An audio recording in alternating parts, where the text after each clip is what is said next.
bacaan basmalah tadi, maka lancarkan proses pembelajaran kita pada hari ini. Oke.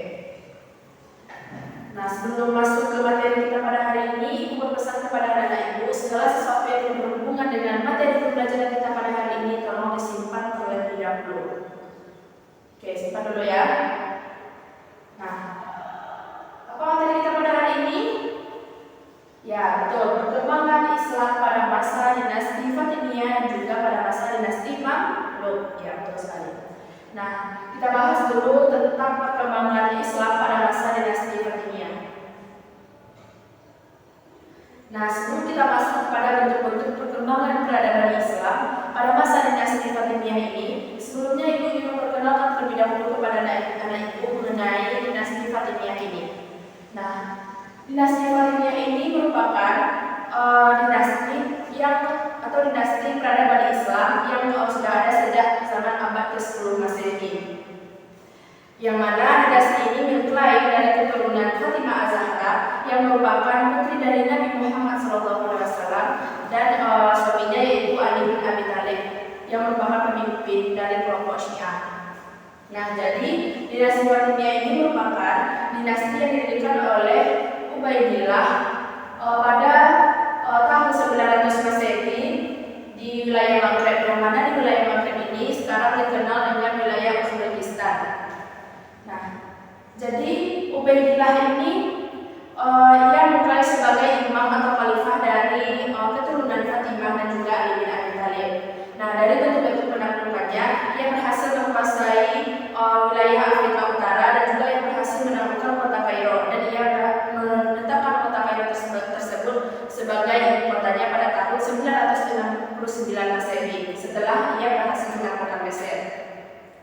Nah, jadi puncak kekuasaan dinasti Fatimiyah ini terjadi pada abad ke-10 Masehi sampai dengan 12 Masehi, yang dimana mereka pada saat itu menguasai perluasan wilayah dan juga menguasai banyak sekali wilayah, serta mereka membangun infrastruktur seperti membangun sekolah, masjid, dan juga mereka membangun hal-hal yang berkaitan dengan peradaban-peradaban Islam lainnya. Dan juga di sana ada juga perkembangan atau bentuk-bentuk peradaban mengenai ilmu pengetahuan Islam. Nah, itu merupakan gambaran sedikit mengenai dinasti Fatimiyah ini. Nah, ada anak ibu yang mau bertanya? Iya, silakan Sinta mau bertanya. Sinta bertanya mengenai bentuk-bentuk perkembangan Islam selain dari ilmu pengetahuan, infrastruktur. Nah, oke, nanti Ibu jelaskan ya. Setelah ini Ibu jelaskan. Bagus sekali pertanyaannya, terima kasih. Nah, ini tadi pertanyaan Sinta itu mengenai bentuk-bentuk perkembangan Islam pada masa Daulah Fatimiyah. Nah, pertama kita akan membahas dahulu mengenai perkembangan Islam pada aspek atau bidang politik. Nah, pada bidang politik ini perkembangan Islam itu adalah seperti yang dimana dinasti Fatimiyah ini mengedepankan atau mengungkapkan aspek pemerintahan yang desentralistis. Nah, tahu nggak apa maksud desentralistis ini? Nah, di mana mereka membangun birokrasi antara keseimbangan pemerintahan politik dengan keagamaan. Jadi di sini mereka sangat menjunjung nilai-nilai pendidikan keagamaan dan juga pemerintahan. Jadi antara pemerintahan dengan keagamaan itu sangat seimbang ya. Nah, itu merupakan bentuk perkembangan Islam pada masa Fatimiyah ini dalam bidang politik. Nah, yang kedua kita akan membahas yaitu mengenai bentuk perkembangan Islam di aspek bidang ilmu pengetahuan. Nah, kalau di bidang ilmu pengetahuan ini adalah seperti didikannya sekolah-sekolah seperti Al-Azhar dan juga Baitul Hikmah. Dan juga pada bidang ilmu pengetahuan ini berkembang ilmu-ilmu kedokteran, astronomi, ilmu hukum, dan juga ilmu yang lainnya. Nah, dan juga dilihat dari bidang ekonomi, perkembangan Islam pada aspek ekonomi ini adalah bahwasanya pada masa Fatimiyah ini kesejahteraan masyarakat di sana sangat mendukung dan sangat dijunjung tinggi oleh para pemerintahnya. Nah, di sini aspek ekonomi pada masa dinasti Fatimiyah ini dibilang sangat berkembang maju dan sangat berkembang dengan pesat, yaitu dilihat dari kesejahteraan masyarakatnya pada zaman Fatimiyah tersebut. Nah, selanjutnya yaitu dilihat dari bidang filsafat.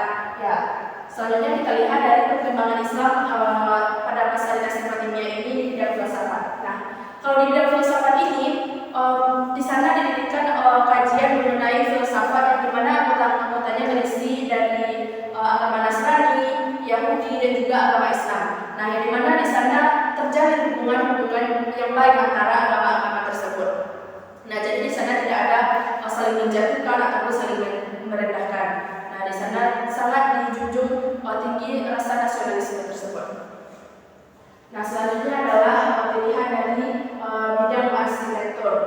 Nah, kalau di bidang arsitektur yaitu seperti adanya tadi menjelaskan mengenai adanya pembangunan yang mana corak-corak pembangunan tersebut sangat khas. Nah, seperti didirikannya sekolah Al-Azhar ataupun basic Baitul Hikmah yang corak-coraknya tersebut sangat indah dan unik sekali ya. Itu merupakan bentuk pengembangan pada masa dinasti Fatimiyah ini. Nah, selanjutnya kita masuk kepada aspek atau bidang sosial. Nah, aspek atau bidang sosial ini adalah bahwasanya di sana perkembangannya adalah adanya kesamaan hak atas seluruh masyarakat tersebut. Di sana tidak adanya perbedaan-perbedaan. Nah, jadi di sini masyarakat tersebut memiliki hak atau kewajiban yang sama. Jadi mereka bebas untuk mengeluarkan pendapat tanpa adanya rasa saling menjatuhkan di sana. Nah, itu merupakan bentuk-bentuk perkembangan Islam pada masa dinasti Fatimiyah ini. Paham anak-anak ibu? Alhamdulillah paham ya. Nah, selanjutnya kita masuk kepada pembahasan atau poin yang kedua. Nah, yaitu tentang perkembangan Islam pada masa dinasti Mamluk. Nah, sebelumnya ibu perkenalkan dulu ya apa saja sejarah berdirinya dinasti Mamluk ini.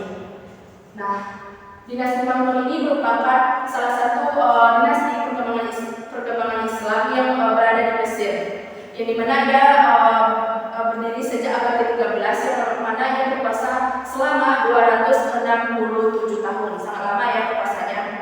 Nah, ia berkuasa mulai pada tahun 1250 Masehi sampai dengan 1517 ya 1517 Masehi. Nah, ada ibu tahu nggak dinasti Mamluk ini memiliki keterkaitan dengan dinasti Ayyubiyah? Siapa yang tahu coba angkat tangan? Tidak tahu. Ya, oke, dijelaskan ya. Nah, mengapa dinasti Mamluk ini memiliki keterkaitan dengan dinasti Ayyubiyah? Alasannya adalah karena para pendiri-pendiri dinasti atau orang-orang yang terlibat dalam pendirian dinasti Mamluk ini, mereka merupakan budak-budak yang berasal dari dinasti Ayyubiyah tersebut. Nah, jadi itu merupakan alasan mengapa dinasti Mamluk ini memiliki keterkaitan dengan dinasti Ayyubiyah. Ya, itu merupakan bentuk alasannya ya. Oke. Nah, ada pula orang-orang yang berpendapat mengenai perbedaan masuknya dinasti Mamluk ini ke Mesir tersebut. Nah, kita bahas satu persatu terlebih dahulu. Nah, pendapat pertama yaitu mengatakan bahwasanya dinasti mereka masuk ke Mesir pada abad ke-9, yaitu pada di bawah pemerintahan kekuasaan dinasti Abbasiyah. Dan kemudian mereka direkrut untuk menjadi anggota militer, yaitu ia berasal dari kota Kaukasus dan juga dari Laut Hitam. Nah, itu pendapat pertama ya. Nah, pendapat kedua mengatakan bahwasanya mereka merupakan tawanan yang berasal tawanan kekuasaan dari dinasti Ayyubiyah. Kemudian diperbudak oleh Salahuddin Al-Ayyubi. Kemudian mereka dilatih, dipekerjakan dan mereka kemudian dipekerjakan menjadi tentara di suatu kerajaan yang mana mereka dikelompokkan menjadi kelompok-kelompok tertentu. Nah, dan mana kelompok-kelompok ini mereka dipisahkan dari masyarakat pada masa itu. Nah, yang ketiga adalah pendapat yang ketiga yaitu mengatakan bahwasanya mereka merupakan budak yang berasal dari Mesir dan Kairo, kemudian dibeli oleh Sultan yang mana mereka ditempatkan di sebuah ludra yang mana ludra ini merupakan suatu bentuk pulau kecil berada di tepi sungai Nil. Nah, itu merupakan pendapat mengenai masuknya dinasti Mamluk ke Mesir tersebut. Nah, jadi dengan demikian bentuk-bentuk perkembangan dinasti Mamluk ini bukan hanya dalam aspek militer, tapi mereka sangat berperan dan berpengaruh terhadap peradaban Islam. Dan juga dengan adanya dinasti Mamluk ini, mereka banyak sekali mengharumkan peradaban Islam tersebut. Nah, kita teliti satu persatu terlebih dahulu. Nah, yang pertama adalah dilihat dari aspek ilmu pengetahuan. Nah, dalam aspek ilmu pengetahuan ini